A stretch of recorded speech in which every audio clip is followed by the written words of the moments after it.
ಪ್ರಥಮ ಪಿಯುಸಿ ಕನ್ನಡ ವಿಷಯದ ಉಪನ್ಯಾಸ ಮಾಲಿಕೆಗೆ ತಮಗೆಲ್ಲರಿಗೂ ಸ್ವಾಗತ. ಇಂದು ನಾವು ಪಠ್ಯದ 3ನೇ ಗದ್ಯವಾಗಿರುವಂತಹ ಜ್ಯೋತಿಷ್ಯ ಅರ್ಥಪೂರ್ಣವೋ ಅರ್ಥರಹಿತವೋ ಎಂಬ ವೈಜ್ಞಾನಿಕ ಲೇಖನವನ್ನು ಇಂದು ನಾವು ಅಭ್ಯಾಸ ಮಾಡೋಣ.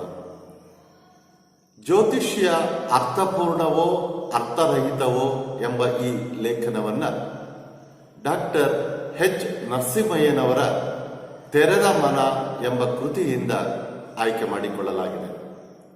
ಇವರು ಗಾಂಧಿವಾದಿಗಳು, ವಿಚಾರವಾದಿಗಳು, ಶಿಕ್ಷಣ ತಜ್ಞರು ಹಾಗೂ ಸ್ವಾತಂತ್ರ್ಯ ಹೋರಾಟಗಾರರು ಆಗಿದ್ದ ಇವರು ಮೂಲತಃ ವಿಜ್ಞಾನ ಕ್ಷೇತ್ರದಲ್ಲಿ ಕೆಲಸ ಮಾಡಿದವರು. ಚಿಕ್ಕಬಳ್ಳಾಪುರ ಜಿಲ್ಲೆ ಗೌರಿಬಿದನೂರು ತಾಲೂಕಿನ ಹೊಸೂರು ಗ್ರಾಮದ ಕಡು ಬಡತನದಲ್ಲಿ ಜನಿಸಿದವರು ಎಚ್ ನರಸಿಂಹಯ್ಯನವರು. ಇವರು ಕನ್ನಡ ಸಾಹಿತ್ಯ ಲೋಕದಲ್ಲಿ HN ಎಂದೇ ಪ್ರಸಿದ್ಧರಾಗಿದ್ದಾರೆ. ಇವರು ಬೆಂಗಳೂರಿನಲ್ಲಿ ನ್ಯಾಷನಲ್ ವಿದ್ಯಾಸಂಸ್ಥೆಯನ್ನು ಕಟ್ಟಿ ಬೆಳೆಸಿದ ಇವರು ಬೆಂಗಳೂರು ವಿಶ್ವವಿದ್ಯಾನಿಲಯದಲ್ಲಿ ಕುಲಪತಿಗಳಾಗಿಯೂ ಸಹ ಇದ್ದವರು. ಅಧ್ಯಾಪನ ಮತ್ತು ಆಡಳಿತಗಳೆರಡರಲ್ಲಿಯೂ ಹೆಸರು ಗಳಿಸಿದ್ದವರು HN. ವೈಜ್ಞಾನಿಕ ಮತ್ತು ವೈಚಾರಿಕ ಮನೋಧರ್ಮವನ್ನು ಎತ್ತಿ ಹಿಡಿಯುತ್ತಾ ಬಂದವರು ಇವರು. ತೆರೆದ ಮನ ಇವರ ಪ್ರಬಂಧ ಸಂಕಲನ, ಹೋರಾಟದ ಹಾದಿ ಇವರ ಆತ್ಮಕಥನ. ಜ್ಯೋತಿಷ್ಯ ಎಂಬುದು ವಿಜ್ಞಾನವಾಗಿ ಬೆಳೆಯಬೇಕಾದರೆ ಆಧಾರ, ಪ್ರಯೋಗ ಮತ್ತು ತರ್ಕಗಳ ಮೂಸೆಯಲ್ಲಿ ಗೆದ್ದು ಬರಬೇಕಾಗುತ್ತದೆ. ಹಾಗಿಲ್ಲದಿದ್ದರೆ ಅದನ್ನು ವಿಜ್ಞಾನ ಎಂದು ಕರೆಯುವುದಕ್ಕೆ ಸಾಧ್ಯವಿಲ್ಲ. ಭವಿಷ್ಯದ ಹಿಂದೆ ಬಿದ್ದ ಜನರು ಸುಳ್ಳು ಮಾಹಿತಿಗಳಿಂದ ಮೋಸ ಹೋಗುವುದು ಇಂದಿನ ದಿನಗಳಲ್ಲಿ ಸರ್ವೇ ಸಾಮಾನ್ಯವಾಗಿ ಬಿಟ್ಟಿದೆ. ಪ್ರಶ್ನಿಸದೆ ಒಪ್ಪಿಕೊಳ್ಳುವುದು ಎಂದಿಗೂ ಸಮಂಜಸವಾದುದಲ್ಲ. ವೈಚಾರಿಕ ಪ್ರಜ್ಞೆ ಬೆಳೆಸಿಕೊಳ್ಳುವುದು ಬಹುಮುಖ್ಯ. ಜ್ಯೋತಿಷ್ಯದ ಹಿಂದೆ ಹೋಗಿ ಬದುಕನ್ನು ಹಾಳು ಮಾಡಿಕೊಳ್ಳದಿರುವುದು ಬುದ್ಧಿವಂತಿಕೆಯ ಲಕ್ಷಣ. ಹೀಗೆ ಜ್ಯೋತಿಷ್ಯದ ನಾನಾ ರೂಪಗಳನ್ನು, ಜ್ಯೋತಿಷ್ಯದ ಸತ್ಯ ಅಸತ್ಯತೆಗಳನ್ನು ಈ ಲೇಖನದಲ್ಲಿ ತಿಳಿಸುವಂತಹ ಪ್ರಯತ್ನವನ್ನು ಡಾಕ್ಟರ್ HN ಅವರು ಮಾಡಿದ್ದಾರೆ. ಸಾಮಾನ್ಯವಾಗಿ ಭವಿಷ್ಯವನ್ನು ತಿಳಿದುಕೊಳ್ಳಬೇಕೆಂಬ ಕುತೂಹಲ ಯಾರನ್ನೂ ಕೂಡ ಬಿಟ್ಟಿಲ್ಲ. ಎಲ್ಲರಿಗೂ ತನ್ನ ಮುಂದಿನ ಭವಿಷ್ಯ ಹೇಗಿರುತ್ತದೆ ಎಂಬುದನ್ನು ತಿಳಿದುಕೊಳ್ಳಬೇಕು ಎಂಬ ಹಂಬಲ ಇರುವುದು ಸಹಜ. ಅದನ್ನು ತಿಳಿಯುವುದು ಅಸಾಧ್ಯ. ಮುಂದಿನ ಭವಿಷ್ಯ ಹೇಗಿರುತ್ತದೆ, ನಮ್ಮ ಮುಂದಿನ ದಿನಗಳು ಹೇಗಿರುತ್ತವೆ ಅನ್ನುವುದನ್ನು ಯಾರಿಂದಲೂ ಅರ್ಥ ಮಾಡಿಕೊಳ್ಳುವುದಕ್ಕೆ, ತಿಳಿದುಕೊಳ್ಳುವುದಕ್ಕೆ ಸಾಧ್ಯವಿಲ್ಲ. ಇದು ನಮ್ಮೆಲ್ಲರಿಗೂ ಗೊತ್ತಿರುವಂತಹ ವಿಚಾರವೇ. ಆದರೆ ಇದನ್ನೇ ಬಂಡವಾಳ ಮಾಡಿಕೊಂಡ ಕೆಲವರು ಸಾಮಾನ್ಯರನ್ನು ವಂಚಿಸಿ, ಹೆದರಿಸಿ ಕಾರ್ಯೋನ್ಮುಖರಾಗಿರುವುದು ಇವತ್ತಿನ ಕಾಲದ ಬಹುದೊಡ್ಡದಾದಂತಹ ದುರಂತ. ಭವಿಷ್ಯದ ಆಧಾರದ ಮೇಲೆ ಬದುಕು ಎಂದಿಗೂ ಕೂಡ ನಡೆಯುವುದಕ್ಕೆ ಸಾಧ್ಯವಿಲ್ಲ. ಭವಿಷ್ಯಕಾರರ ಮಾತಿನಂತೆ ಯಾವುದೂ ನಮ್ಮ ಬದುಕಿನಲ್ಲಿ ನಿರ್ಧಾರವಾಗುವುದಿಲ್ಲ. ಜೀವನ ಹೇಗಿರುತ್ತದೆಯೋ, ಜೀವನ ಹೇಗೆ ಬರುತ್ತದೆಯೋ ಹಾಗೆ ಸ್ವೀಕರಿಸುವುದು ಬುದ್ಧಿವಂತರ ನಿಜವಾದ ಲಕ್ಷಣ. ಹೀಗೆ ಜ್ಯೋತಿಷ್ಯದ ವಿವಿಧ ಆಯಾಮಗಳನ್ನು, ವಿವಿಧ ರೂಪಗಳನ್ನು, ಜ್ಯೋತಿಷ್ಯ ಸತ್ಯವೋ ಸುಳ್ಳೋ ಎಂಬ ವಿಚಾರಗಳನ್ನು ಈ ಲೇಖನದಲ್ಲಿ ವಿಮರ್ಶಿಸುವಂತಹ ಪ್ರಯತ್ನವನ್ನು HN ಅವರು ಮಾಡಿದ್ದಾರೆ. ಹೀಗೆ ಪ್ರಕೃತಿಯ ಘಟನೆಗಳು ಆದಿಮಾನವನಿಗೆ ಭಯವನ್ನುಂಟು ಮಾಡಿದ್ದು, ಅವನ ಬಹುಪಾಲು ನಂಬಿಕೆಗಳು ಈ ಹಿನ್ನೆಲೆಯಲ್ಲಿಯೇ ರೂಪುಗೊಂಡವು. ಇದು ಸಹಜನೂ ಕೂಡ. ಆದಿಮಾನವನಿಗೆ ಪ್ರಕೃತಿಯಲ್ಲಿ ನಡೆಯುತ್ತಿದ್ದಂತಹ ಘಟನೆಗಳು ಭಯವನ್ನ ಉಂಟು ಮಾಡಿರಬಹುದು. ಇವತ್ತಿನ ಕಾಲದಲ್ಲಿಯೇ, ಈ ವೈಜ್ಞಾನಿಕ ಯುಗದಲ್ಲಿಯೇ ಎಷ್ಟೋ ಸಂದರ್ಭಗಳಲ್ಲಿ ಗುಡುಗು ಮಿಂಚುಗಳು ಬಂದಂತಹ ಸಂದರ್ಭದಲ್ಲಿ ನಾವೇ ಭಯವನ್ನು ಪಡ್ತೇವೆ. ಆದರೆ ಏನೂ ತಿಳಿಯದಂತಹ, ಯಾವುದೇ ಲೋಕಜ್ಞಾನವಿಲ್ಲದೆ ಇರುವಂತಹ, ಅಕ್ಷರ ಜ್ಞಾನವಿಲ್ಲದೆ ಇರುವಂತಹ ಆದಿಮಾನವನಿಗೆ ಇದ್ದಕ್ಕಿದ್ದ ಹಾಗೆ ಗುಡುಗುಗಳು ಬಂದಾಗ, ಸಿಡಿಲುಗಳು ಬಂದಾಗ, ಪ್ರಕೃತಿಯಲ್ಲಿ ನಡೆಯುತ್ತಿದ್ದಂತಹ ಘಟನೆಗಳನ್ನು ನೋಡಿದಾಗ ಸಹಜವಾಗಿಯೇ ಭಯ ಉಂಟಾಗಿರಬಹುದು. ಈ ಹಿನ್ನೆಲೆಯಲ್ಲಿ ಕೆಲವು ನಂಬಿಕೆಗಳನ್ನು ನಂಬಿಕೊಂಡು ಮನುಷ್ಯ ಬಂದಿದ್ದಾನೆ. ಮಿಂಚು ಗುಡುಗುಗಳು ಅವನಿಗೆ ಸಾಕಷ್ಟು ಭಯವನ್ನುಂಟು ಮಾಡಿರಬೇಕು. ಇದು ಸಹಜನೂ ಕೂಡ. ಪ್ರಕೃತಿಯಲ್ಲಿ ನಡೆಯುವಂತಹ ಇಂತಹ ಘಟನೆಗಳನ್ನು ನೋಡಿದಾಗ ಭಯ ಉಂಟಾಗುವುದು ಸಹಜ. ಹಾಗಾಗಿ ಅವತ್ತಿನ ಕಾಲದ ಆ ಮನುಷ್ಯನಿಗೆ ಗುಡುಗು ಮಿಂಚುಗಳನ್ನು ನೋಡಿದಂತಹ ಸಂದರ್ಭದಲ್ಲಿ ಸಹಜವಾಗಿಯೇ ಭಯ ಉಂಟಾಗಿರಬಹುದು. ಮಧ್ಯಾಹ್ನದಲ್ಲಿ ಗ್ರಹಣ ನಡೆದಾಗ ಕತ್ತಲು ಮುಸುಕಿದ್ದು ಎಂತಹ ಧೈರ್ಯಶಾಲಿಯಾದ ಆದಿಮಾನವನಿಗೂ ನಡುಕವನ್ನುಂಟು ಮಾಡಿರಬೇಕು. ಇದ್ದಕ್ಕಿದ್ದ ಹಾಗೆ ಭೂಮಿ ಮತ್ತು ಸೂರ್ಯನ ನಡುವೆ ಚಂದ್ರ ಬಂದಾಗ ನೇರವಾಗಿ ಸೂರ್ಯನ ಬೆಳಕು ಭೂಮಿಯ ಮೇಲೆ ಬೀಳೋದಿಲ್ಲ. ಆಗ ಭೂಮಿಯಲ್ಲಿ ಕತ್ತಲು ಆವರಿಸಿಕೊಳ್ಳುತ್ತೆ. ಮನುಷ್ಯ ಸಹಜವಾಗಿ ಬೆಳಕು ಕತ್ತಲೆಗಳನ್ನು, ಹಗಲು ರಾತ್ರಿಗಳನ್ನು ನೋಡಿಕೊಂಡು ಬಂದವನಿಗೆ ಇದ್ದಕ್ಕಿದ್ದ ಹಾಗೆ ಹಗಲಿನ ಸಂದರ್ಭದಲ್ಲಿ ಕತ್ತಲು ಆವರಿಸಿಕೊಂಡಾಗ ಅವನ ಮನಸ್ಸಿನಲ್ಲಿ ಭಯ ಉಂಟಾಗುತ್ತೆ, ಹೆದರಿಕೆ ಬರುತ್ತೆ. ಭೂಕಂಪವು ಅವನಿಗೆ ಹೆಚ್ಚಿನ ದಿಗಿಲನ್ನು ತಂದಿರಬೇಕು. ಭೂಕಂಪ ಇದ್ದಕ್ಕಿದ್ದ ಹಾಗೆ ಭೂಮಿ ನಡುಗೋದು. ಹೀಗೆ ಭೂಮಿ ಇದ್ದಕ್ಕಿದ್ದ ಹಾಗೆ ನಡುಗಿದಂತಹ ಸಂದರ್ಭದಲ್ಲಿ ಅವನಿಗೆ ಭಯ ಬಂದಿರಬಹುದು. ಕನಸು, ರೋಗ, ಸಾವು ಇವೆಲ್ಲ ಅವನಿಗೆ ರಹಸ್ಯಗಳಾಗಿರಬೇಕು. ಮನುಷ್ಯನಿಗೆ ಕನಸುಗಳು ಯಾಕೆ ಬೀಳ್ತವೆ? ಮನುಷ್ಯನಿಗೆ ಏಕೆ ಕಾಯಿಲೆಗಳು ಬರ್ತವೆ? ಮನುಷ್ಯನಿಗೆ ಏಕೆ ಮರಣ ಬರುತ್ತೆ? ಇವತ್ತು ನಾವು ವೈಜ್ಞಾನಿಕವಾಗಿ ಈ ಸತ್ಯವನ್ನು ಅರಿತಿರಬಹುದು, ನಮಗೆ ಗೊತ್ತಿರಬಹುದು. ಆದರೆ ಆದಿಮಾನವನಿಗೆ ಇವುಗಳ ಯಾವ ಸತ್ಯವೂ ಕೂಡ ಗೊತ್ತಿರಲಿಲ್ಲ. ಹಾಗಾಗಿ ರಾತ್ರಿ ಮಲಗಿದ ಸಂದರ್ಭದಲ್ಲಿ ಬೀಳುವಂತಹ ಕನಸು, ಹಾಗೆ ಇದ್ದಕ್ಕಿದ್ದ ಹಾಗೆ ಬರುವಂತಹ ಕಾಯಿಲೆಗಳು, ಇದ್ದಕ್ಕಿದ್ದ ಹಾಗೆ ಬರುವಂತಹ ಸಾವು, ಇವೆಲ್ಲ ಅವನಿಗೆ ಅರ್ಥ ಮಾಡಿಕೊಳ್ಳಲಾಗದಂತಹ ಪ್ರಶ್ನೆಗಳಾಗಿದ್ವು ಅಂತ ಅನ್ಸುತ್ತೆ. ಈ ಹಿನ್ನೆಲೆಯಲ್ಲಿ ಮನುಷ್ಯ ಕೆಲವು ನಂಬಿಕೆಗಳನ್ನು ರೂಢಿಸಿಕೊಂಡು ಬಂದ. ಕನಸಿನಲ್ಲಿ ಯಾವುದೋ ವ್ಯಕ್ತಿಯನ್ನು ನೋಡಿದಾಗ ಅಥವಾ ಯಾವುದೋ ದೇವರ ರೂಪದ ಒಂದು ಚಿತ್ರವನ್ನು ನೋಡಿದಾಗ ನನಗೆ ಒಳ್ಳೆಯದಾಗುತ್ತೆ ಅಂತ ಭಾವಿಸಿಕೊಳ್ಳುವುದು, ಅಥವಾ ಯಾವುದೋ ಒಂದು ಕೆಟ್ಟ ಪ್ರಾಣಿಯನ್ನ, ಗೂಬೆಯನ್ನು ಏನೋ ನೋಡಿದಾಗ ಕೆಟ್ಟದ್ದಾಗುತ್ತದೆ ಎಂದು ಭಾವಿಸಿಕೊಳ್ಳುವುದು. ಹೀಗೆ ಕಾಕತಾಳೀಯವಾಗಿ ಕನಸು ಬಿದ್ದದ್ದಕ್ಕೂ ನಂತರ ಬೆಳಗ್ಗೆ ನಡೆದಂತಹ ಘಟನೆಗೂ ಹೋಲಿಕೆಯಾದಾಗ ಅವುಗಳನ್ನು ನಂಬುವ, ಎಲ್ಲರ ಬಳಿಯಲ್ಲಿಯೂ ಕೂಡ ಪ್ರಚಾರ ಮಾಡುವಂತಹ ಪ್ರಯತ್ನವನ್ನ ಮಾಡ್ತಾ ಹೋಗ್ತಾನೆ. ಹೀಗೆ ನಂಬಿಕೆಗಳು ನಮ್ಮಲ್ಲಿ ಬೆಳೆದು ಬಂದಿರುವಂಥದ್ದು ಸಹಜ. ನಂಬಿಕೆಗಳ ಹಿಂದೆ ಯಾವ ಸತ್ಯವೂ ಕೂಡ ಇಲ್ಲ ಅನ್ನುವುದನ್ನು ನಾವು ಗಮನಿಸಬೇಕು. ಪ್ರಾಚೀನ ಜ್ಯೋತಿಷ್ಯದ ಉಗಮವು ಖಗೋಳಶಾಸ್ತ್ರದಲ್ಲಿ ಕಂಡುಬರುತ್ತದೆ. ಖಗೋಳಶಾಸ್ತ್ರವು ವಿಜ್ಞಾನವಾದ್ದರಿಂದ ಅದು ಬೆಳೆಯುತ್ತಾ ಬಂದಿದೆ. ಖಗೋಳಶಾಸ್ತ್ರದ ಒಂದು ಭಾಗ ಜ್ಯೋತಿಷ್ಯ. ಖಗೋಳಶಾಸ್ತ್ರ ವಿಜ್ಞಾನದ ಒಂದು ಭಾಗ. ಖಗೋಳಶಾಸ್ತ್ರ ಆಕಾಶದಲ್ಲಿರುವಂತಹ ಆಕಾಶ ಕಾಯಗಳ ಬಗ್ಗೆ, ನಕ್ಷತ್ರಗಳ ಬಗ್ಗೆ, ಧೂಮಕೇತುಗಳ ಬಗ್ಗೆ, ಗ್ರಹಗಳ ಬಗ್ಗೆ ಅಧ್ಯಯನ ನಡೆಸುವಂಥದ್ದು. ಇದನ್ನೇ ನಾವು ಖಗೋಳಶಾಸ್ತ್ರ ಅಂತ ಕರಿತೇವೆ. ಖಗೋಳಶಾಸ್ತ್ರ ಒಂದು ವಿಜ್ಞಾನವಾಗಿರುವುದರಿಂದ ಅದು ಕಾಲಕಾಲಕ್ಕೆ ಬದಲಾವಣೆಯಾಗಿ, ಕಾಲಕಾಲಕ್ಕೆ ಸಮಂಜಸವಾದಂತಹ ಸಂಶೋಧನೆಗಳು ನಡೆದು ಅದಕ್ಕೆ ಪೂರಕವಾದಂತಹ ವಿಚಾರಗಳನ್ನು ದಾಖಲೆ ಸಹಿತ ನಂಬಿಕೊಂಡು ನಾವು ಬಂದಿದ್ದೇವೆ. ಹಾಗಾಗಿ ಇದು ಒಂದು ವೈಜ್ಞಾನಿಕವಾಗಿ ವಿಜ್ಞಾನವಾಗಿ ಬೆಳೆದು ಬಂದಿರುವಂಥದ್ದನ್ನು ನಾವು ಕಾಣ್ತೇವೆ. ಹಾಗೆಯೇ ಜ್ಯೋತಿಷ್ಯವೂ ಕೂಡ ಖಗೋಳಶಾಸ್ತ್ರದ ಒಂದು ಭಾಗ. ಖಗೋಳಶಾಸ್ತ್ರವು ನಕ್ಷತ್ರಗಳ ಬಗ್ಗೆ ಗ್ರಹಗಳ ಬಗ್ಗೆ ಅಧ್ಯಯನವನ್ನು ನಡೆಸುತ್ತೆ. ಹಾಗೆಯೇ ಜ್ಯೋತಿಷ್ಯವೂ ಕೂಡ ನಕ್ಷತ್ರ ಗ್ರಹಗಳ ಬಗ್ಗೆ ತಿಳಿಸುತ್ತೆ. ಈ ಹಿನ್ನೆಲೆಯಲ್ಲಿ ಖಗೋಳಶಾಸ್ತ್ರದ ಒಂದು ಭಾಗ ಈ ಜ್ಯೋತಿಷ್ಯ.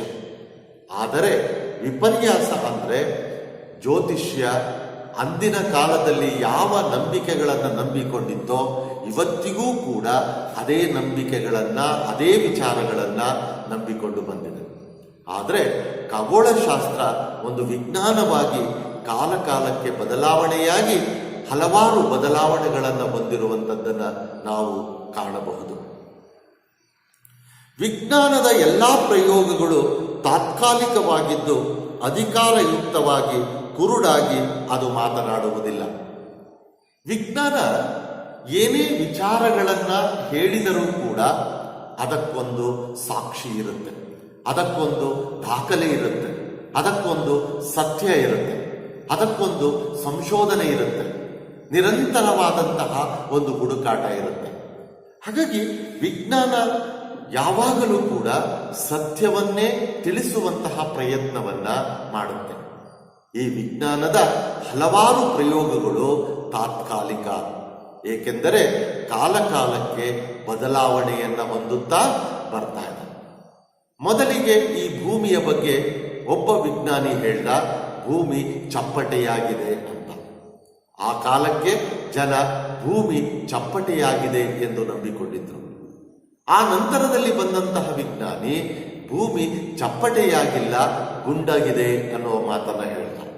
ಆ ನಂತರದಲ್ಲಿ ಜನ ಭೂಮಿ ಗುಂಡಗಿರುವುದನ್ನು ನಂಬಿಕೊಂಡ್ರು. ಅಂದ್ರೆ ವಿಜ್ಞಾನದ ಎಲ್ಲಾ ಪ್ರಯೋಗಗಳು ತಾತ್ಕಾಲಿಕ, ಅದು ಆ ಕಾಲಕ್ಕೆ ಸತ್ಯ. ಅದಕ್ಕೆ ಸಂಬಂಧಿಸಿದಂತಹ ಸಂಶೋಧನೆ, ವೈಜ್ಞಾನಿಕವಾದಂತಹ ಹುಡುಕಾಟ ಮತ್ತೊಬ್ಬರು ನಡೆಸಿದಾಗ ಈ ಸತ್ಯವನ್ನ ಬಿಟ್ಟು ಮತ್ತೊಂದು ಸತ್ಯವನ್ನ ನಂಬುವ ಪ್ರಯತ್ನವನ್ನು ನಾವು ಮಾಡಬೇಕಾಗತ್ತೆ. ಈ ಹಿನ್ನೆಲೆಯಲ್ಲಿ ವಿಜ್ಞಾನದ ಎಲ್ಲಾ ಪ್ರಯೋಗಗಳು ತಾತ್ಕಾಲಿಕವಾಗಿದ್ದರೂ ಸಹ ಅವು ಏನನ್ನೇ ಮಾತನಾಡಿದರೂ ಏನನ್ನೇ ಹೇಳಿದರೂ ಅಧಿಕಾರಯುಕ್ತವಾಗಿ ಹಾಗೂ ದಾಖಲೆ ಸಹಿತವಾಗಿ ಸಾಕ್ಷಿ ಸಹಿತವಾಗಿ ವಿಜ್ಞಾನ ತನ್ನ ವಿಚಾರಗಳನ್ನ ಸಾಬೀತುಪಡಿಸುತ್ತದೆ.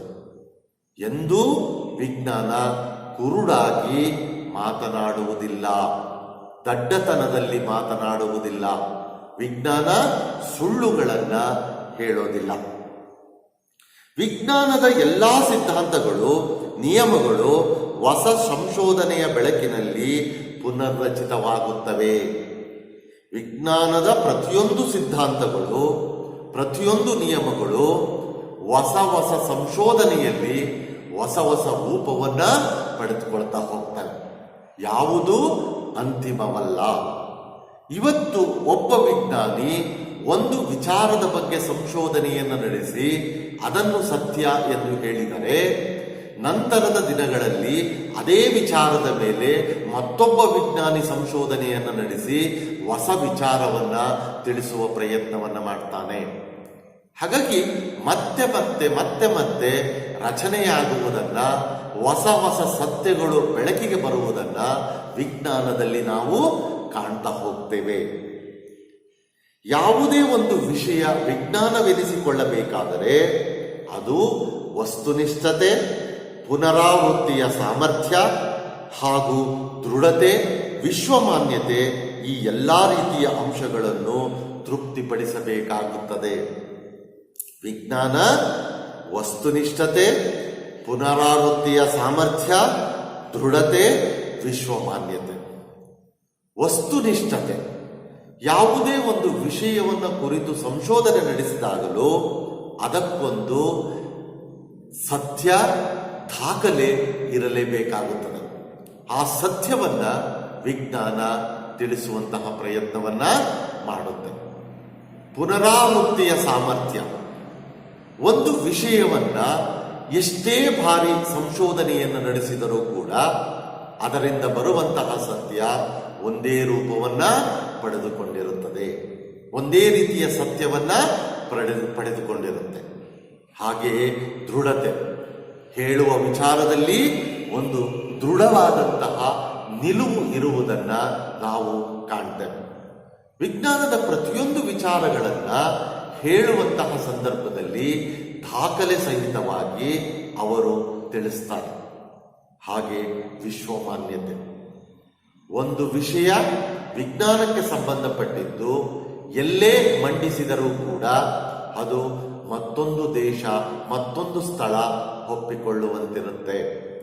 ಹೀಗೆ ವಿಶ್ವಮಾನ್ಯತೆಯನ್ನ ಪಡೆದುಕೊಳ್ಳುವಂತಹ ಸಾಮರ್ಥ್ಯ ಈ ಒಂದು ವಿಜ್ಞಾನದ ಸಂಶೋಧನೆಗಳಲ್ಲಿ ನಾವು ಕಾಣಬಹುದು. ಹಾಗಾಗಿ ಆ ವಿಷಯವನ್ನ ಎಲ್ಲೇ ಮಂಡಿಸಿದರೂ ಕೂಡ, ಎಲ್ಲೇ ಪ್ರಚುರಪಡಿಸಿದರೂ ಕೂಡ ಅದನ್ನ ಒಪ್ಪಿಕೊಳ್ಳುವಂತಹ ಸ್ಥಿತಿಯಲ್ಲಿ ವಿಜ್ಞಾನದ ವಿಚಾರಗಳು ಇರ್ತವೆ. ಯಾಕೆಂದ್ರೆ ಇದು ಸತ್ಯವನ್ನೇ ತಿಳಿಸುತ್ತೆ. ಹಾಗಾಗಿ ವಿಜ್ಞಾನ ಈ ಲೋಕವನ್ನ, ಸಮಾಜವನ್ನ ತೃಪ್ತಿಪಡಿಸಬೇಕು ಅನ್ನುವುದಾದರೆ ಅದಕ್ಕೆ ವಸ್ತುನಿಷ್ಠತೆ ಇರಬೇಕು, ಪುನರಾವೃತ್ತಿಯ ಸಾಮರ್ಥ್ಯವಿರಬೇಕು, ದೃಢವಾದಂತಹ ನಿಲುವಿರಬೇಕು, ಹಾಗೆ ವಿಶ್ವಮಾನ್ಯತೆಯನ್ನು ಪಡೆಯುವಂತಹ ಶಕ್ತಿ ಇರಬೇಕು, ಎಲ್ಲರನ್ನೂ ತೃಪ್ತಿಪಡಿಸುವಂತೆ ಇರಬೇಕು. ಇಂಥದ್ದನ್ನ ನಾವು ವಿಜ್ಞಾನ ಅಂತ ಕರೆಯುವುದಕ್ಕೆ ಸಾಧ್ಯ. ವಿಜ್ಞಾನದ ಎಲ್ಲಾ ಶಾಖೆಗಳು ಅಪೂರ್ಣತೆಯಲ್ಲಿಯೇ ಆರಂಭವಾಗುತ್ತವೆ. ಪೂರ್ಣವಿದ್ದಾಗ ಅದರ ಬಗ್ಗೆ ಸಂಶೋಧನೆ ನಡೆಸುವುದು ಕಷ್ಟ. ಆದರೆ ಅಪೂರ್ಣ ಎಂದು ತಿಳಿದಾಗ, ಇದರಲ್ಲಿ ಏನೋ ಕೊರತೆ ಇದೆ, ಏನೋ ಸಾಕಾಗುವುದಿಲ್ಲ, ಏನೋ ಕಡಿಮೆ ಇದೆ ಎಂದು ಭಾವಿಸಿಕೊಂಡಾಗ ಮಾತ್ರ ಅದನ್ನ ಕುರಿತು ಹುಡುಕಾಟವನ್ನು ನಡೆಸುವುದಕ್ಕೆ ಸಾಧ್ಯ. ಹಾಗಾಗಿ ವಿಜ್ಞಾನದ ಪ್ರತಿಯೊಂದು ಪ್ರಯೋಗಗಳು ಪ್ರಶ್ನೆಯಲ್ಲಿ, ಅನುಮಾನದಲ್ಲಿ, ಹಾಗೆ ಅಪೂರ್ಣತೆಯಲ್ಲಿ ಪ್ರಾರಂಭವಾಗ್ತವೆ. ಇದಕ್ಕೆ ಕಾರಣ ಜ್ಞಾನದ ಮಿತಿ ಮತ್ತು ಆ ಕಾಲದಲ್ಲಿ ಬಳಕೆಯಲ್ಲಿದ್ದ ಹೊರಟಾದ ಉಪಕರಣಗಳು. ಇವತ್ತು ನಾವು ವಿಜ್ಞಾನದಲ್ಲಿ ಸಾಕಷ್ಟು ವಿಚಾರಗಳನ್ನು ತಿಳಿದುಕೊಂಡಿದ್ದೇವೆ. ಆದಿಮಾನವನಿಗೆ ಏಕೆ ಗೊತ್ತಿರಲಿಲ್ಲ? ಹಿಂದಿನ ಕಾಲದ ಮನುಷ್ಯರಿಗೆ ಇವುಗಳ ಬಗ್ಗೆ ಈ ಮಾಹಿತಿ ಹೇಗೆ ಗೊತ್ತಿರಲಿಲ್ಲ ಅನ್ನುವುದನ್ನು ನಾವು ಯೋಚಿಸುತ್ತಾ ಹೋದ್ರೆ, ಅವತ್ತಿನ ಕಾಲದ ಮನುಷ್ಯನ ಜ್ಞಾನದ ಮಿತಿಯ ಆಧಾರದ ಮೇಲೆ ವಿಚಾರಗಳನ್ನ ಅರ್ಥೈಸಿಕೊಂಡಿದ್ದಾನೆ. ಅವತ್ತಿನ ಜ್ಞಾನ, ಅವತ್ತಿನ ಮನುಷ್ಯನ ಜ್ಞಾನ ಅಷ್ಟಿತ್ತು. ಅದಕ್ಕೆ ಸಂಬಂಧಿಸಿದಂತಹ ಕಂಡು ಹಿಡಿಯುವುದಕ್ಕೆ ಬೇಕಾಗಿರುವಂತಹ ಉಪಕರಣಗಳ ಕೊರತೆಯೂ ಇತ್ತು. ಈ ಹಿನ್ನೆಲೆಯಲ್ಲಿ ಅವನ ಮಿತಿಗನುಗುಣವಾಗಿ, ಅವನ ಜ್ಞಾನಕ್ಕನುಗುಣವಾಗಿ ಅವನು ಆ ವಿಚಾರಗಳನ್ನ ಅಷ್ಟರ ಮಟ್ಟಿಗೆ ತಿಳಿದುಕೊಂಡಿದ್ದ. ಇವತ್ತು ನಾವು ವೈಜ್ಞಾನಿಕವಾಗಿ ಸಾಕಷ್ಟು ಮುಂದುವರೆದಿದ್ದೇವೆ, ಜನಗಳು ಬುದ್ಧಿವಂತರಾಗಿದ್ದಾರೆ, ಉಪಕರಣಗಳಲ್ಲಿಯೂ ಕೂಡ ಸಾಕಷ್ಟು ಅಭಿವೃದ್ಧಿಯನ್ನು ಕಂಡಿದ್ದೇವೆ.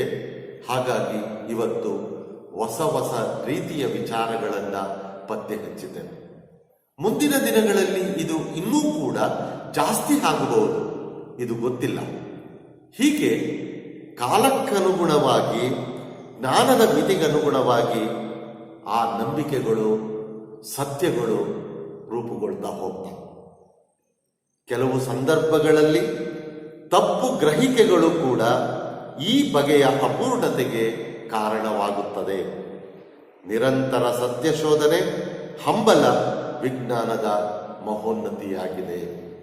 ವಿಜ್ಞಾನದ ಪ್ರಮುಖವಾದಂತಹ ಉದ್ದೇಶವೇ ಇದು, ನಿರಂತರವಾದಂತಹ ಸಂಶೋಧನೆಯನ್ನ ಮಾಡುವುದು. ಅಪೂರ್ಣತೆ ಯಾಕೆ ಸೃಷ್ಟಿಯಾಗುತ್ತೆ ಅಂದರೆ, ನಮ್ಮ ತಪ್ಪಾದಂತಹ ಗ್ರಹಿಕೆಗಳು, ನಮ್ಮ ಅಲ್ಪ ಜ್ಞಾನ. ಯಾವುದೇ ವಿಷಯವನ್ನ ಸಂಪೂರ್ಣವಾಗಿ ತಿಳಿದುಕೊಳ್ಳದ ಹೊರತು ನಮಗೆ ಯಾವುದೇ ವಿಚಾರಗಳ ಸತ್ಯತೆಗಳು ತಿಳಿಯುವುದಕ್ಕೆ ಸಾಧ್ಯವಾಗೋದಿಲ್ಲ. ಹಾಗಾಗಿ ನಮ್ಮಲ್ಲಿ ಅಪೂರ್ಣತೆಯ ಭಾವ ಸೃಷ್ಟಿಯಾಗುತ್ತೆ. ಆಗ ನಾವು ಯಾವುದನ್ನು ನಂಬುವಂತಹ ಪ್ರಯತ್ನವನ್ನ ಮಾಡ್ತೇವೆ. ಈ ಕಾರಣದಿಂದಾಗಿ ವಿಜ್ಞಾನ ನಿರಂತರವಾದಂತಹ ಸಂಶೋಧನೆಯ ಮೂಲಕ, ನಿರಂತರವಾದಂತಹ ಹುಡುಕಾಟದ ಮೂಲಕ ಹೊಸ ಹೊಸ ವಿಚಾರಗಳ ಆವಿಷ್ಕಾರಗಳನ್ನು ಇಂದಿಗೂ ಸಹ ಮಾಡುತ್ತಿರುವುದನ್ನ ನಾವು ಕಾಣಬಹುದು. ವಿಜ್ಞಾನದ ಉದ್ದೇಶವೇ ಸತ್ಯ ಶೋಧನೆಯ ಹಂಬಲ ಎಂಬುದನ್ನು ಗಮನಿಸಬೇಕು. ವಿಜ್ಞಾನದ ಇತರ ಶಾಖೆಗಳಂತೆ ಪ್ರಾಚೀನ ಖಗೋಳಶಾಸ್ತ್ರ ಸಹ ಹಲವಾರು ತಪ್ಪು ಗ್ರಹಿಕೆಗಳನ್ನು ಪಡೆದುಕೊಂಡಿತ್ತು. ಅವತ್ತಿನ ಕಾಲದ ಮನುಷ್ಯ, ಅವತ್ತಿನ ಕಾಲದ ವಿಜ್ಞಾನಿಗಳು ಖಗೋಳಶಾಸ್ತ್ರದ ಬಗ್ಗೆ ಕೆಲವು ತಪ್ಪಾದಂತಹ ಗ್ರಹಿಕೆಗಳನ್ನು ನಂಬಿಕೊಂಡಿದ್ರು. ನಕ್ಷತ್ರ ಖಚಿತವಾದ ಆಕಾಶ ಮತ್ತು ಚಂದ್ರ ಮೊದಲಿನಿಂದಲೂ ಮನುಷ್ಯನನ್ನು ಆಕರ್ಷಿಸಿದ್ದವು. ಕಾರಣ ಇವು ಮನುಷ್ಯನಿಗೆ ಕಾಣುತ್ತಿದ್ದವು. ಈ ಕಾರಣದಿಂದಾಗಿ ಹಗಲಿನ ಸಂದರ್ಭದಲ್ಲಿ ಸೂರ್ಯ ಇಡೀ ಜಗತ್ತಿಗೆ ಬೆಳಕನ್ನು ಕೊಡುತ್ತಿದ್ದರಿಂದ ಸೂರ್ಯ ಒಂದು ರೀತಿಯಲ್ಲಿ ಆಕರ್ಷಣೆಗೆ ಒಳಗಾಗಿದ್ದ. ರಾತ್ರಿಯ ಸಂದರ್ಭದಲ್ಲಿ ಚಂದ್ರ ಬೆಳದಿಂಗಳನ್ನು ಸೂಸುತ್ತ ಒಂದು ರೀತಿಯಲ್ಲಿ ಜನಗಳಿಗೆ ಆಕರ್ಷಣೆಗೆ ಒಳಗಾಗಿದ್ದ. ಈ ಕಾರಣದಿಂದಾಗಿ ಸೂರ್ಯ ಮತ್ತು ಚಂದ್ರ ಮನುಷ್ಯನ ಆಕರ್ಷಣೆಯ ಕೇಂದ್ರ ಬಿಂದುಗಳಾಗಿತ್ತು.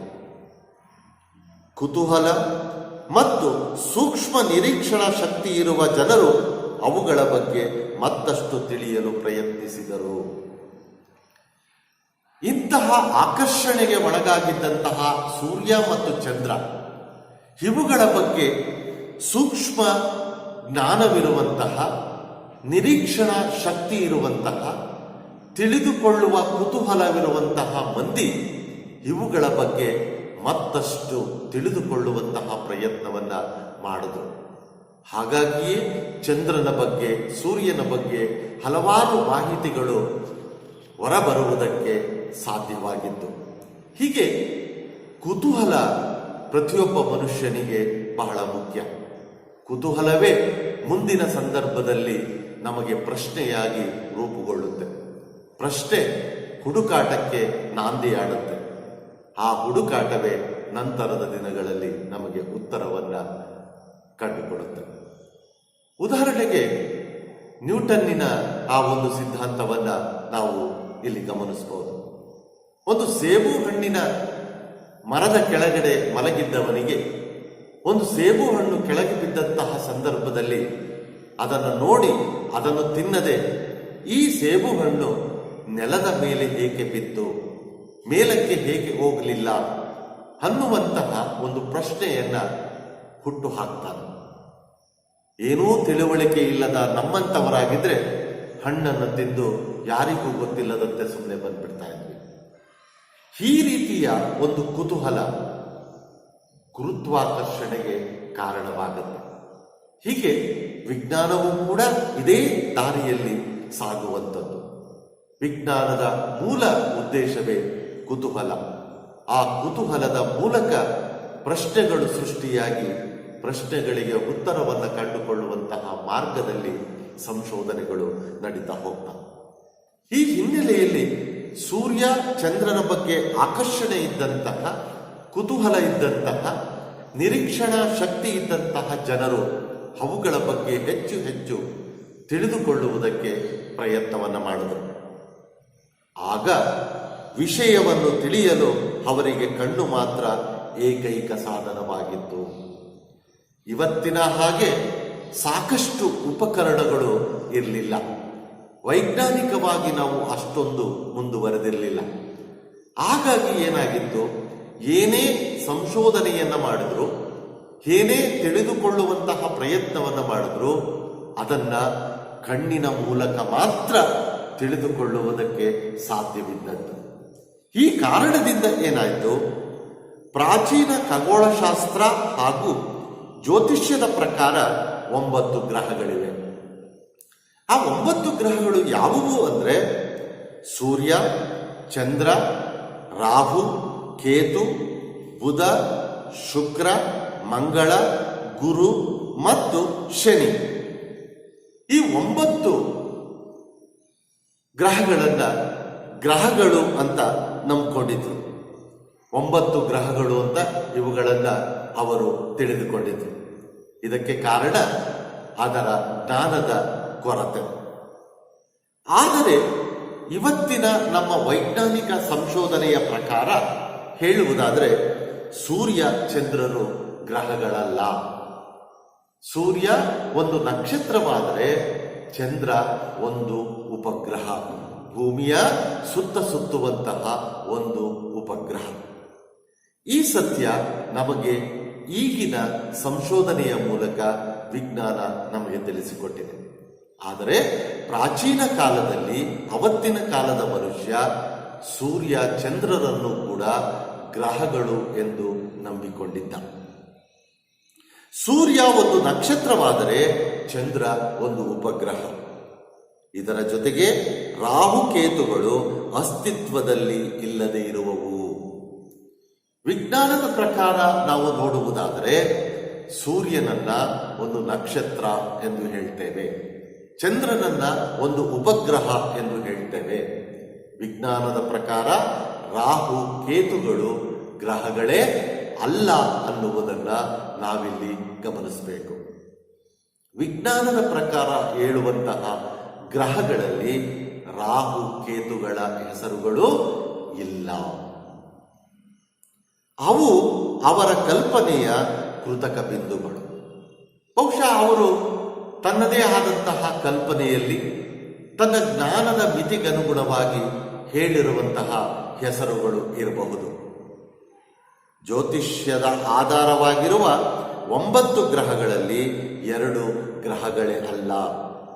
ಇದಲ್ಲದೆ ಜ್ಯೋತಿಷಿಗಳಿಗೆ ನಿಖರವಾದ ಕಾಲದ ಪರಿಕಲ್ಪನೆ ಇರಲಿಲ್ಲವಾದರೂ ಅದರ ಪ್ರಾಮುಖ್ಯತೆ ಜ್ಯೋತಿಷ್ಯದಲ್ಲಿ ಹೆಚ್ಚಾಗಿದೆ. ಸೂರ್ಯ, ಚಂದ್ರ, ರಾಹು, ಕೇತು ಇವ 4 ವಿಜ್ಞಾನದ ಪ್ರಕಾರ ಗ್ರಹಗಳೇ ಅಲ್ಲ. ರಾಹು ಮತ್ತು ಕೇತು ಅನ್ನುವಂತಹ ಗ್ರಹಗಳು ನಮ್ಮ ವಿಜ್ಞಾನ ಪ್ರಪಂಚದಲ್ಲಿ ಇಲ್ಲವೇ ಇಲ್ಲ, ಖಗೋಳಶಾಸ್ತ್ರದಲ್ಲಿ ಇಲ್ಲ. ಇದನ್ನ ವಿಜ್ಞಾನ ಸಾಕ್ಷಿ ಸಹಿತವಾಗಿ, ದಾಖಲೆ ಸಹಿತವಾಗಿ ಸಂಶೋಧನೆಯ ಮೂಲಕ ನಮಗೆ ತಿಳಿಸಿಕೊಟ್ಟಿದೆ. ಆದರೆ ವಿಜ್ಞಾನ ಇಷ್ಟೆಲ್ಲ ಸತ್ಯಗಳನ್ನು ಹೊರಹಾಕಿದ್ದರೂ ಕೂಡ, ತಿಳಿಸಿಕೊಡುವಂತಹ ಪ್ರಯತ್ನವನ್ನ ಮಾಡಿದ್ದರೂ ಕೂಡ ಮಾನವ ಇನ್ನೂ ಇವತ್ತಿನ ಕಾಲದಲ್ಲಿಯೂ ಕೂಡ ಜ್ಯೋತಿಷ್ಯದಲ್ಲಿ ಸೂರ್ಯ, ಚಂದ್ರ, ರಾಹು, ಕೇತುಗಳನ್ನ ಗ್ರಹ ಅಂತಲೇ ನಂಬಿಕೊಂಡು ಬಂದಿದ್ದಾನೆ. ಇದರಿಂದ ನಮಗೆ ಗೊತ್ತಾಗುತ್ತೆ ಜ್ಯೋತಿಷ್ಯದ ಟೊಳ್ಳುತನ ಎಷ್ಟು ಅನ್ನುವುದು. ಜ್ಯೋತಿಷ್ಯದ ಪ್ರಕಾರ ಸೂರ್ಯ, ಚಂದ್ರ, ರಾಹು, ಕೇತು, ಬುಧ, ಶುಕ್ರ, ಮಂಗಳ, ಗುರು, ಶನಿಯಂತಹ ಗ್ರಹಗಳು ಇದ್ರೆ, ಇವುಗಳನ್ನ ಗ್ರಹಗಳು ಅಂತ ನಂಬಿಕೊಂಡಿದ್ರೆ ನಮ್ಮ ವಿಜ್ಞಾನ ಮಂಗಳ, ಬುಧ, ಗುರು, ಶುಕ್ರ, ಶನಿ, ಭೂಮಿ, ಯುರೇನಸ್, ನೆಪ್ಚೂನ್, ಪ್ಲೂಟೋ ಎಂಬಂತಹ 9 ಗ್ರಹಗಳನ್ನ ವಿಜ್ಞಾನ ತಿಳಿಸಿಕೊಟ್ಟಿದೆ. ಇತ್ತೀಚಿನ ದಿನಗಳಲ್ಲಿ ಪ್ಲೂಟೋ ಅನ್ನುವಂತಹ ಗ್ರಹ ಇಲ್ಲ.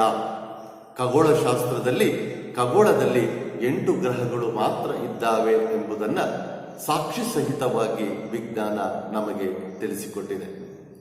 ವಿಜ್ಞಾನ ಇಷ್ಟೆಲ್ಲ ಬೆಳವಣಿಗೆಯನ್ನ ಹೊಂದಿದ್ದರೂ ಸಹ ಜ್ಯೋತಿಷ್ಯ ಮಾತ್ರ ಪ್ರಾಚೀನ ಕಾಲದಲ್ಲಿ ಯಾವ ವಿಚಾರಗಳನ್ನ ನಂಬಿಕೊಂಡಿತ್ತೋ, ಯಾವ ವಿಚಾರಗಳನ್ನ ಆಧಾರವಾಗಿಟ್ಟುಕೊಂಡಿತ್ತೋ ಅದೇ ವಿಚಾರಗಳನ್ನ ಇವತ್ತಿನವರೆಗೂ ಕೂಡ ನಂಬಿಕೊಂಡು ಬಂದಿರುವಂಥದ್ದು ವಿಪರ್ಯಾಸ. ವಿಜ್ಞಾನ ಒಂದು ಕಡೆ ಬೆಳವಣಿಗೆಯನ್ನ, ಅಭಿವೃದ್ಧಿಯನ್ನ, ಕಾಲಕ್ಕೆ ಬದಲಾವಣೆಯನ್ನ ಹೊಂದುತ್ತಾ ಬಂದಿದ್ದರೆ, ಜ್ಯೋತಿಷ್ಯ ಮಾತ್ರ ಯಾವ ಬದಲಾವಣೆಯನ್ನು ಹೊಂದದೆ ಅವತ್ತಿನ ಕಾಲದ ವಿಚಾರಗಳನ್ನೇ ಇವತ್ತು ಕೂಡ ನಂಬಿಕೊಂಡು ಬಂದಿದೆ. ಇವತ್ತಿಗೂ ಕೂಡ, ಇವತ್ತಿನ ದಿನಗಳಲ್ಲಿಯೂ ಕೂಡ ಸೂರ್ಯ ಚಂದ್ರರನ್ನ ಗ್ರಹಗಳು ಎಂದು ವಾದಿಸ್ತಾರೆ. ರಾಹು ಕೇತುಗಳೆಂಬ ಗ್ರಹಗಳು ಇದ್ದಾವೆ ಅನ್ನುವುದನ್ನ ಹೇಳ್ತಾರೆ. ಅವರೆಂದಿಗೂ ಕೂಡ ಭೂಮಿಯನ್ನ ಗ್ರಹ ಎಂದು ಒಪ್ಪಿಕೊಳ್ಳುವ ಪ್ರಯತ್ನವನ್ನ ಮಾಡೋದಿಲ್ಲ. ವಿಜ್ಞಾನದ ಪ್ರಕಾರ ಗ್ರಹಗಳು ಸೂರ್ಯನ ಭಾಗಗಳು. ಸೂರ್ಯನ ಸುತ್ತ ಈ ಗ್ರಹಗಳು ಸುತ್ತುತ್ತಾ ಹೋಗುತ್ತವೆ. ಆದ್ದರಿಂದ ಅವುಗಳನ್ನು ಸೂರ್ಯನ ರೀತಿಯ ಭೌತಿಕ ಸ್ವರೂಪವನ್ನೇ ಪಡೆದುಕೊಂಡಿವೆ. ಎಲ್ಲ ಗ್ರಹಗಳು ಕೂಡ ಸೂರ್ಯನ ಸುತ್ತ ಸುತ್ತಿದರೂ ಕೂಡ ಅವು ಸೂರ್ಯನ ರೀತಿಯ ಭೌತಿಕ ರೂಪವನ್ನ ಪಡೆದುಕೊಂಡಿದ್ದಾವೆ. ಭೌತ ವಸ್ತುವಿನ ದೊಡ್ಡ ರಾಶಿಗಳಾಗಿರುವ ಗ್ರಹಗಳು ಭೂಮಿಯಿಂದ ಮಿಲಿಯನ್ ಗಟ್ಟಲೆ ಮೈಲಿಗಳ ದೂರದಲ್ಲಿವೆ. ಮಿಲಿಯನ್ ಗಟ್ಟಲೆ, ಲಕ್ಷಾಂತರ ಮೈಲಿ ದೂರದಲ್ಲಿದ್ದಾವೆ. ಒಂದು ಗ್ರಹಕ್ಕೂ ಮತ್ತೊಂದು ಗ್ರಹಕ್ಕೂ ಇರುವಂತಹ ಅಂತರ ಲಕ್ಷಾಂತರ ಮೈಲಿ ದೂರ. ಅವುಗಳು ಸೂರ್ಯನ ಸುತ್ತ ತನ್ನ ಪಾಡಿಗೆ ತಾವು ಸುತ್ತುವಂತಹ ಪ್ರಯತ್ನವನ್ನ, ತನ್ನ ಪರಿಧಿಯಲ್ಲಿ ತನ್ನ ಕಕ್ಷೆಯೊಳಗೆ ಸುತ್ತುವಂತಹ ಪ್ರಯತ್ನವನ್ನ ನಿಗದಿತ ಸಮಯದಂತೆ ನಿಗದಿತ ರೀತಿಯಲ್ಲಿ ಚಲಿಸುವಂತಹ ಪ್ರಯತ್ನವನ್ನ ಮಾಡ್ತಾರೆ. ಇವು ಮನುಷ್ಯನ ಜೀವನದ ಘಟನೆಗಳ ಮೇಲೆ ಪ್ರಭಾವ ಬೀರುತ್ತವೆ ಎಂಬುದನ್ನು ಗ್ರಹಿಸುವುದು ಅಸಾಧ್ಯ. ಜ್ಯೋತಿಷ್ಯ ಹೇಳುತ್ತೆ, ಮನುಷ್ಯನ ಮೇಲೆ ಗ್ರಹಗಳು ಪ್ರಭಾವವನ್ನು ಉಂಟು ಮಾಡುತ್ತವೆ. ಗುರುಬಲ, ಶುಕ್ರದೆಸೆ, ಶನಿ ಪ್ರಭಾವ, ರಾಹು ಕೇತುಗಳ ಕಾಟ. ಜ್ಯೋತಿಷ್ಯ ಒಂದೊಂದು ಗ್ರಹಗಳಿಗೆ ಒಂದೊಂದು ನಿರ್ದಿಷ್ಟವಾದಂತಹ ಗುಣವನ್ನು ಕೊಟ್ಟು ಅವುಗಳ ಮೂಲಕ ಮನುಷ್ಯನ ಮೇಲೆ ಪ್ರಭಾವ ಉಂಟು ಮಾಡುವ ವಿಚಾರಗಳನ್ನು ತಿಳಿಸ್ತಾರೆ. ಒಳ್ಳೆಯದಾದಾಗ ಗುರುಬಲ ಚೆನ್ನಾಗಿದೆ, ಶುಕ್ರದೆಸೆ ಚೆನ್ನಾಗಿದೆ ಎಂದು ಹೇಳುವುದು. ತೊಂದರೆಯಾದಾಗ ರಾಹು ಕಾಟ ಎಂದು ಹೇಳುವುದು, ಶನಿ ಕಾಟ ಎಂದು ಹೇಳುವುದು. ಹೀಗೆ ಜ್ಯೋತಿಷ್ಯ ಶಾಸ್ತ್ರದಲ್ಲಿ ಇರುವುದನ್ನು ನಾವು ಕಾಣಬಹುದು. ಆದರೆ ಸತ್ಯ ಏನು ಅಂದರೆ, ಈ ಗ್ರಹಗಳು ಮನುಷ್ಯ ವಾಸಿಸುವಂತಹ ಭೂಮಿಯಿಂದ ಲಕ್ಷಾಂತರ ಮೈಲಿ ದೂರದಲ್ಲಿ ಇರುವಂತಹ ಗ್ರಹಗಳು. ಉದಾಹರಣೆಗೆ ಶನಿ ಪ್ರಭಾವ ಅಂತ ನಾವು ಹೇಳ್ತೇವೆ. ಶನಿ ನಮ್ಮ ಮನೆಯನ್ನು ಪ್ರವೇಶ ಮಾಡಿದ್ದಾನೆ ಎಂದು ಜ್ಯೋತಿಷ್ಯ ಹೇಳುತ್ತೆ. ಭೂಮಿಗಿಂತ 1000 ಪಟ್ಟು ದೊಡ್ಡದಿರುವಂತಹ ಶನಿ ಗ್ರಹ ಭೂಮಿಯ ಮೇಲೆ ಪ್ರವೇಶವನ್ನು ಮಾಡುವುದಕ್ಕೆ ಸಾಧ್ಯವಿಲ್ಲ. ಹೀಗಿರುವಾಗ ನಮ್ಮ ಮನೆಯನ್ನ ಶನಿಗ್ರಹ ಪ್ರವೇಶವನ್ನು ಮಾಡುವುದಕ್ಕೆ ಹೇಗೆ ಸಾಧ್ಯ? ಇಂತಹ ಅಂಶಗಳನ್ನ ಜ್ಯೋತಿಷ್ಯ ಕೇಳುವುದನ್ನ ಬಿಟ್ಟು, ಹೇಳುವ ವಿಚಾರಗಳನ್ನ ಕೇಳೋದನ್ನ ಬಿಟ್ಟು ನಾವು ಅದರ ಸತ್ಯತೆಗಳನ್ನ ಹುಡುಕುವ ಪ್ರಯತ್ನವನ್ನ ಮಾಡಬೇಕು. ಯಾವುದು ಸರಿ, ಯಾವುದು ಸುಳ್ಳು ಎಂಬ ಒಂದು ಪ್ರಶ್ನೆಯ ಮೂಲಕ ಉತ್ತರವನ್ನ ನಾವು ಯಾವಾಗಲೂ ಕೂಡ ಕಂಡುಕೊಳ್ಬೇಕು. ಇಲ್ಲದಿದ್ರೆ ಏನಾಗುತ್ತೆ, ಅವರು ಹೇಳುವಂತಹ ಮಾತುಗಳನ್ನ ಸತ್ಯ ಎಂದು ಭಾವಿಸಿಕೊಂಡು ಭಯದ ವಾತಾವರಣದಲ್ಲಿ ಬದುಕಬೇಕಾಗುತ್ತೆ. ಎಷ್ಟೋ ಸಂದರ್ಭಗಳಲ್ಲಿ ನಮ್ಮ ಪಕ್ಕದ ಮನೆಯಲ್ಲಿರುವಂತಹ ವ್ಯಕ್ತಿಗಳೇ ನಮ್ಮ ಮೇಲೆ ಪ್ರಭಾವವನ್ನು ಉಂಟು ಮಾಡೋದಿಲ್ಲ. ಹೀಗಿರುವಾಗ ಲಕ್ಷಾಂತರ ಮೈಲಿ ದೂರದಲ್ಲಿರುವಂತಹ ಗ್ರಹಗಳು ನಮ್ಮ ಮೇಲೆ ಹೇಗೆ ಪ್ರಭಾವವನ್ನು ಉಂಟು ಮಾಡ್ತವೆ?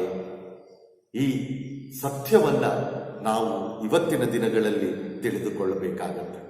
ಹಾಗಾಗಿ ಈ ಗ್ರಹಗಳು ಮನುಷ್ಯನ ಘಟನೆಗಳ ಮೇಲೆ ಪ್ರಭಾವವನ್ನು ಬೀರ್ತವೆ, ಮನುಷ್ಯನ ಮೇಲೆ ಪ್ರಭಾವವನ್ನು ಉಂಟು ಮಾಡ್ತವೆ ಎಂಬುದನ್ನ ಸತ್ಯ ಅಂತ ತಿಳಿದುಕೊಳ್ಳುವುದು ಸರಿಯಲ್ಲ.